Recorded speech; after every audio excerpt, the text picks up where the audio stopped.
नमस्कार, मी आदिनाथ ढाकणे आणि माझ्याबरोबर आहेत प्राध्यापक डॉक्टर वसुदेव साळुंके. सर, ही दक्षिण गंगा गोदावरी आहे. तर मी माझ्या आयुष्यात गोदावरी नदीला या अशा पद्धतीने बघितलेलं नाही. हे जे काही गोदावरी नदीच्या पाण्यावर हे काही हिरव्या प्रकारचं जे आवरण आलेलं आहे, हा प्रकार नेमका काय आहे? आदिदादा, खरं तर गोदावरी नदी हिला दक्षिण गंगा असं म्हटलं जातं. महाराष्ट्रातील सर्वात लांब अशा प्रकारची नदी, सर्वात पवित्र आणि गंगेनंतर भारतातील दुसऱ्या क्रमांकाची लांब नदी आहे. ओके. या नदीवरती हे जे आपण पाहतोय तर हे खरं तर ॲझोला नावाची वनस्पती आहे. ही पान वनस्पती प्रकारामध्ये ही मोडते आणि ही फ्लोटिंग अशा प्रकारची असते किंवा तरंगणारी अशा प्रकारची ही वनस्पती आहे. आता ही खरं तर का आलेली आहे? ही का आलेली म्हणजे आता तुम्ही या वनस्पतीचं नाव तर मला सांगितलं आणि आपल्या दर्शकांना पण याचं नाव कळणार आहे, पण ही वनस्पती नदी पात्रामध्ये किंवा नदीच्या ह्या पाण्यावर का येते, हिचं कारण काय? ऍक्च्युली जेव्हा नदीमध्ये प्रदूषित पाण्याचं प्रमाण जास्त असतं किंवा नदीमध्ये सांडपाणी जास्त सोडलं जातं, तेव्हा नदीमध्ये प्रदूषणाचं प्रमाण जास्त झाल्यानंतर ही वनस्पती जी आहे ती त्या ठिकाणी येत असते. म्हणजे हे एक निदर्शक आहे की पाणी प्रदूषित झालेलं आहे किंवा पाण्याची प्रदूषणाची पातळी जी आहे ती खूप खराब आहे, हे याचं एक उत्तम निदर्शक हे आहे. आणि म्हणून ही ॲझोला ही वनस्पती येते. ऍक्च्युली ही तरंगत्या स्वरूपाची वनस्पती आहे किंवा फ्लोटिंग अशा प्रकारची आहे. याच्यामुळे काय परिणाम याचे आहेत, तर हे परिणाम देखील गंभीर असे परिणाम त्याचे आहेत. म्हणजे सर, हा एक प्रकारे कोपरगावकरांना इशाराच म्हणावा लागेल. आणि सर, मला आणखीन एक प्रश्न असा पडलेला आहे का आता या वनस्पतीचा कंप्लीट लेअर दिसतोय मला पाण्यावर, पण याच्या खाली जी काही जीवसृष्टी आहे म्हणजे याच्या खाली मासे असतील, अनेक प्रकारचे जीवजंतू असतील, तर त्या जीवजंतूला या वनस्पतीपासून धोका निर्माण होतो का नाही होत?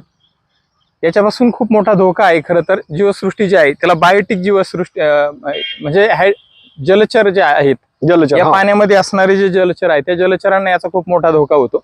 याचं कारण जर आपण पाहिलं, आता हा संपूर्ण थर एक संघ अशा प्रकारचा आपल्याला दिसतोय. सर्वत्र नजर जाईल तिथपर्यंत हा एक संघ अशा प्रकारचा थर आहे. आणि ही वनस्पतीचं वैशिष्ट्य आहे, जसं हरळ ही वनस्पती आहे, या हरळ जशी एक लावल्यानंतर ती पांगत जाते कंटिन्युअस, तशा प्रकारची फ्लोटिंग वनस्पती आहे. एक झाल्यानंतर ती कम्प्लीट या संपूर्ण जल सरफेसला कव्हर करते, आवरण करते, पूर्णपणे कव्हर करते. याचा दुष्परिणाम असा आहे, जेव्हा सूर्य किरण त्या पाण्यावरती पोहोचतं तेव्हा हा जो थर आहे हा थर या सूर्यकिरणाला आतमध्ये पाण्यामध्ये पेनेट्रेट होण्यापासून रोखतो.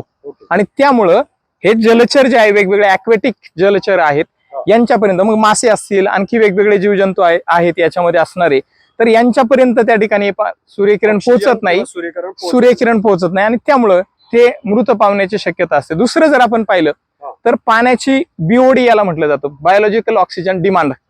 तर हे वर आल्यामुळे पाण्याची ऑक्सिजन डिमांड जी आहे ती त्या ठिकाणी कमी होते आणि त्यामुळं हे सजीव जे आहेत, जलचर जे आहेत, यांना हे घातक अशा प्रकारचं हे काम आहे. आणि म्हणून हे जसं जसं वाढत जाईल तसं तसं ते आणखी जास्त प्रदूषण होईल आणि त्या जलचरांना जास्त हानी पोहोचेल याच्यातून. ओके सर, खरंच तुम्ही खूप छान पद्धतीने आणि सुंदर पद्धतीने ही आम्हाला माहिती दिलेली आहे. म्हणजे येत्या काळामध्ये आता आपण बघतोय 40-42 टेम्परेचर आपल्याकडे आहे. प्रचंड अशी उष्णता आणि दाहकता आपल्या या पृथ्वीवर म्हणा किंवा आपल्या कोपरगाव शहरामध्ये निर्माण झालेली आहे. दुपारी माणूस बाहेर निघत नाही. जर त्याचमध्ये जर आपल्या नद्यांची परिस्थिती अशी जर झाली तर येत्या काळामध्ये आपल्याला फार मोठ्या तापमानाला किंवा हवामान बदलाला सामोरे जावं लागणार आहे.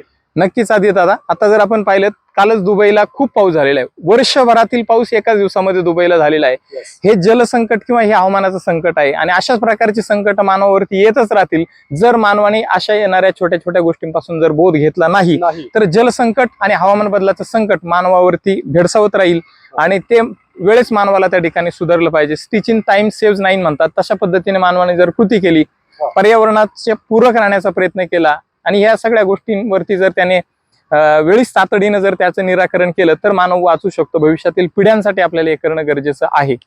तर फार अवघड अशी दाहक अशा प्रकारची समस्या नक्कीच आहे. आपल्या खरं तर सर, ह्या आपल्या नद्या जर वाचल्या तरच आपली येणारी पिढी वाचणार आहे. नक्कीच, आणि अगदी बरोबर. येणारी पिढी जर वाचली तर आपली जी काही हिंदू संस्कृती आहे ती पण वाचणार आहे.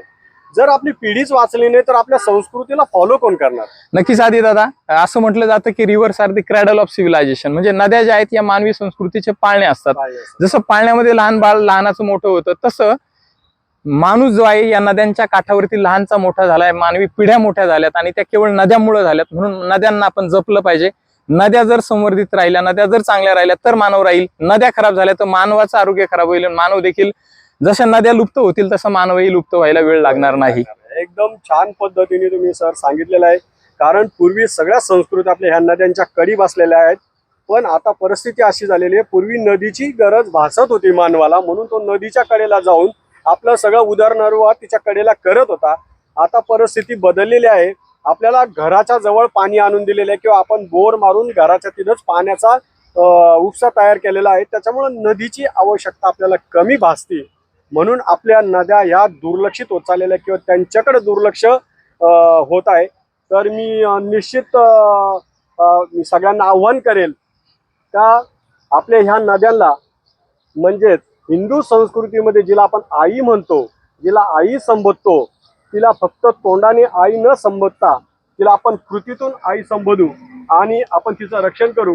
आपण जर आपल्या आईला वाचवलं तर निश्चित ती आपल्याला आशीर्वाद देणार आहे. हे बघा आधी दादा, येणारी पिढी वाचणार आहे. इथे मासा मेलेला आहे, एवढा मोठा मासा तुम्ही पाहू शकता इथे.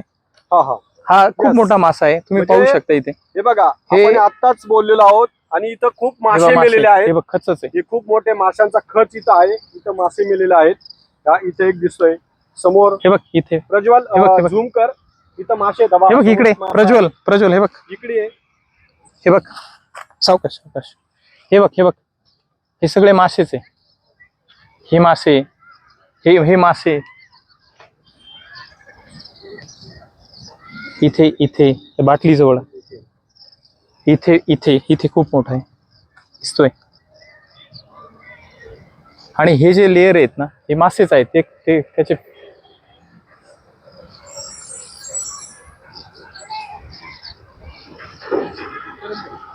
बापरे खूप आहे. माशांवर बोलू.